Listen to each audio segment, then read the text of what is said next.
Bonjour. Trouver l'équation d'un système de premier ordre à partir de son diagramme de Bode. On a vu dans une vidéo précédente comment déterminer l'ordre du système. Là, apparemment, nous avons un système de premier ordre. On va le vérifier. Si on regarde ici sur une décade, si je trace la pente, donc l'asymptote à cette courbe, on voit que l'on descend bien de 20 dB. Donc, on a une pente de moins 20 dB par décade, ce qui fait que nous sommes donc en présence d'un premier ordre. Maintenant, il va falloir que l'on associe l'équation correspondante à un premier ordre. Et pour ceci, il faut savoir son cours. Il faut savoir qu'une équation de premier ordre s'écrit sous la forme, dans le domaine de Laplace, A sur 1 plus tau P, et qu'on appellera ça H, puisque c'est une transmittance. Alors, comment va-t-on pouvoir déterminer la valeur de A?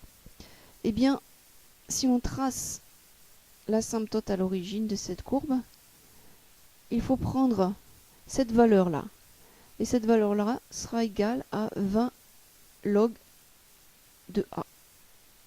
C'est-à-dire qu'ici, nous aurons, dans notre exemple, 20 log de A égale 0.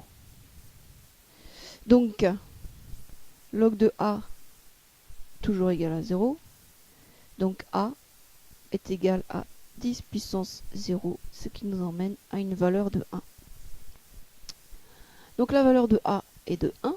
Maintenant, il s'agit de déterminer la valeur de tau. Pour ceci, nous allons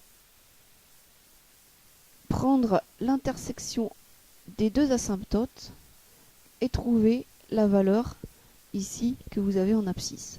Alors, ne figure pas sur ce diagramme la grandeur physique. Ici, ce sont des pulsations en radians par seconde. On a dit qu'on pouvait avoir des pulsations, on pouvait avoir aussi des fréquences. Donc ici, nous avons 10 puissance 0, c'est-à-dire 1 radian par seconde. Alors, comment passer de oméga à tau? Attention, ici, tau est une constante de temps.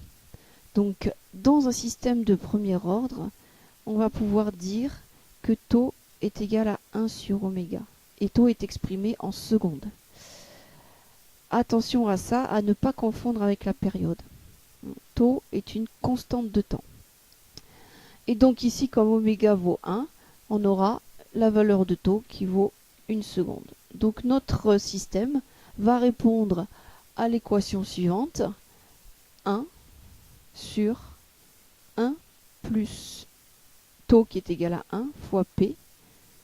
Et ça sera le résultat de notre transmittance.